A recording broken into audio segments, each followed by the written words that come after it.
Perjalanannya itu kalau aku penantiannya kan 16 tahun dari 2008. Terus udah gitu ini IVF yang kelima baru berhasil.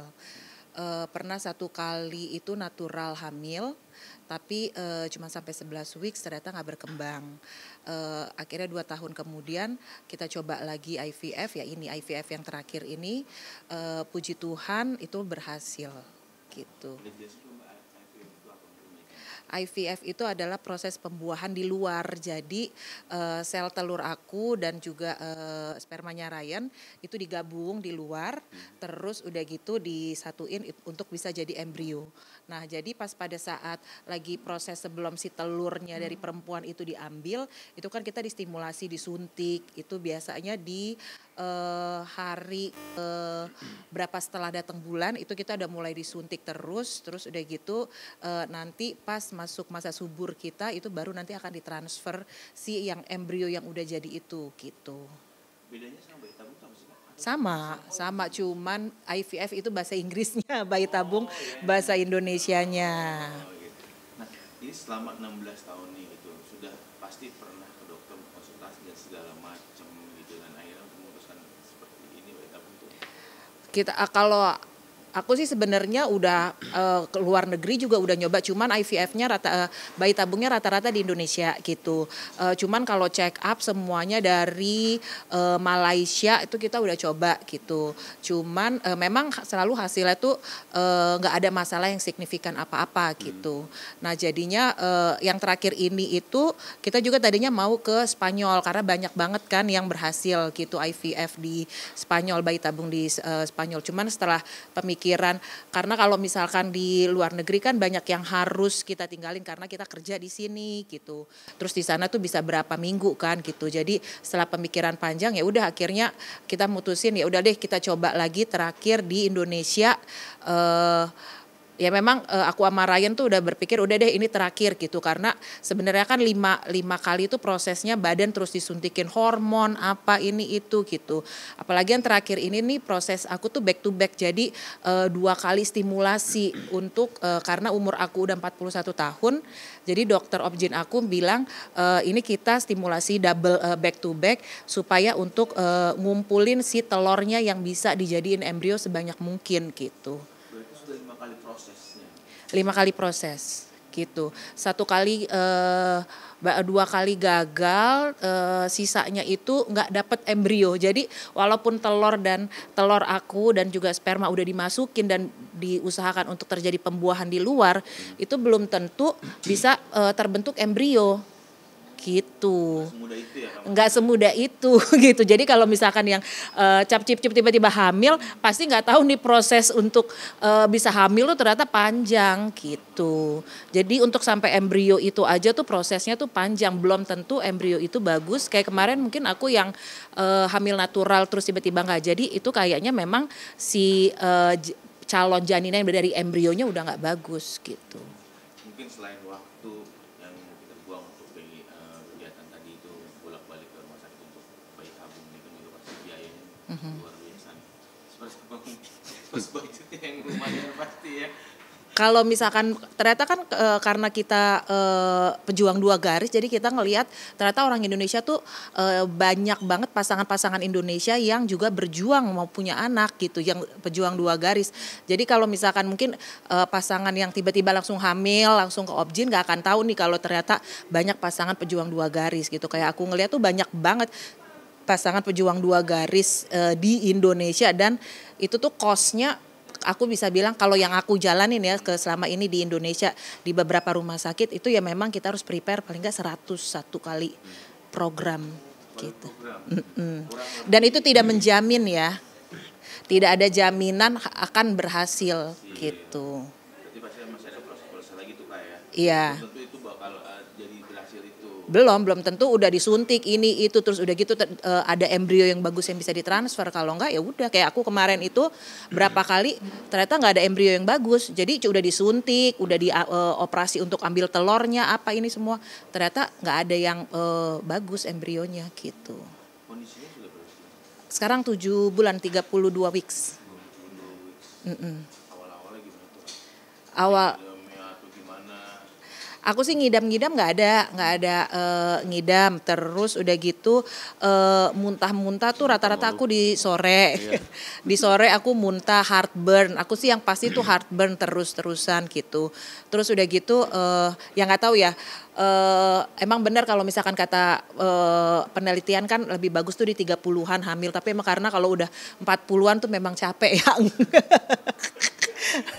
Kalau aku tanya orang-orang sih memang kayak karena usia kan juga nggak menutup kemungkinan kita jadi lebih capek untuk namanya kan ada ada bayi di dalam badan kita gitu. Perubahan sendiri ada nggak sih dari sih? Perubahan berat badan pasti. Berat badan kayak apa lebih emosi kan biasanya ada seperti itu kan. Enggak, dia aman. Iya, kalau aku sih katanya Ryan sih so far aman, nggak terlalu kemudian karena memang aku udah kayaknya mungkin udah terlatih dari pada saat proses 5 kali IVF itu lebih ke ngontrol mindset sih kalau aku gitu. Jadinya nggak mau kan banyak perempuan-perempuan mungkin memang ada beberapa ya yang kalau misalkan datang bulan aja katanya mood swing, hati-hati ntar jadi berantem gini. Ya kalau aku mikirnya dari awal tuh pasti udah disetting dulu nih pikiran gitu. Jadi jangan nanti yang ada cuman karena hal-hal perkara mudi-mudian malah hubungan jadi makin gak bagus gitu. Tapi ngurangin aktivitas kerja nggak sih?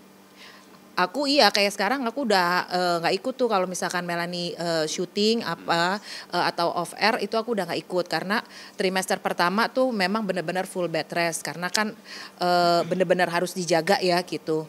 Terus udah gitu trimester 2 mulai ada sedikit mulai keluar kerja ini itu ternyata trimester 3 masuk trimester 3 aku sempat juga bed rest di rumah sakit karena ada flek gitu. Karena posisi plasentanya tuh dia agak di bawah.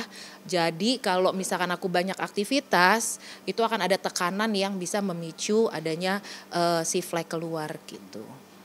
Persiapannya sejauh apa sih memiliki bayi? Persiapannya kita sih baru mau belanja rencananya minggu depan gitu.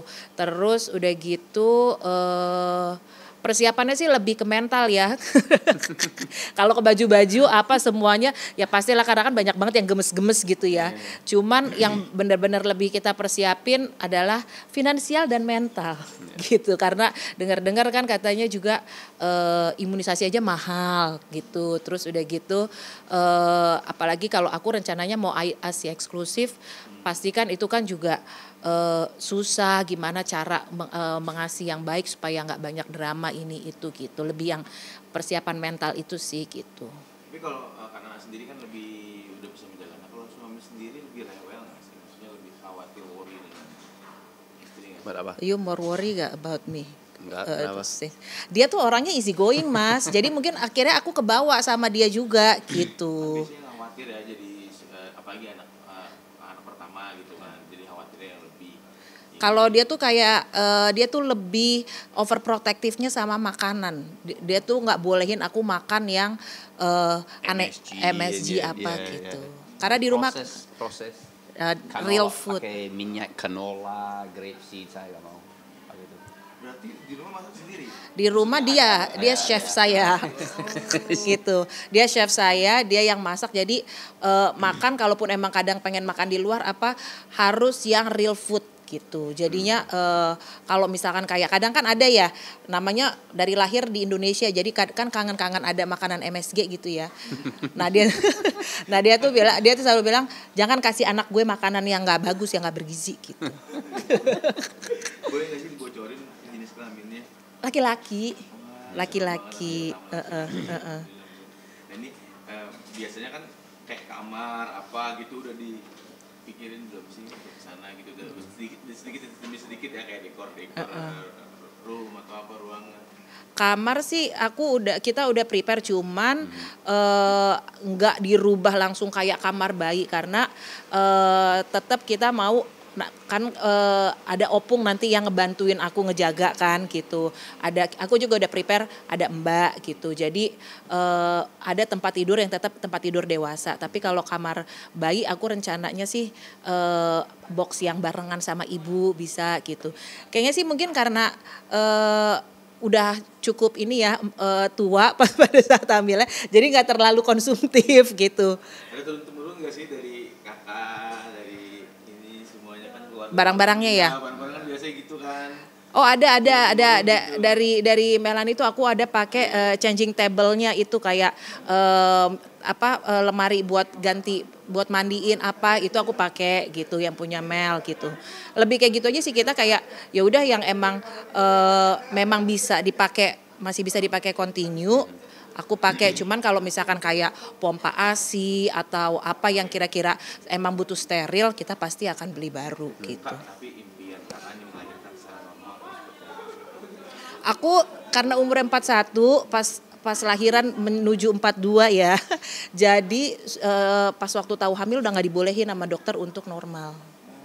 Gitu. Jadi memang dokter sih offer aku kamu lahirannya sesar aja ya gitu. Mungkin karena juga karena umur kan gitu. Jadi aku lebih ngikutin ya udah dokter emang offer begitu pasti kan dia punya alasan di balik itu. Jadi aku bilang ya udah oke kita sesar gitu. Planning lahiran di Indonesia. Di Indonesia Mas, kalau di luar nanti nggak ada yang bantuin aku.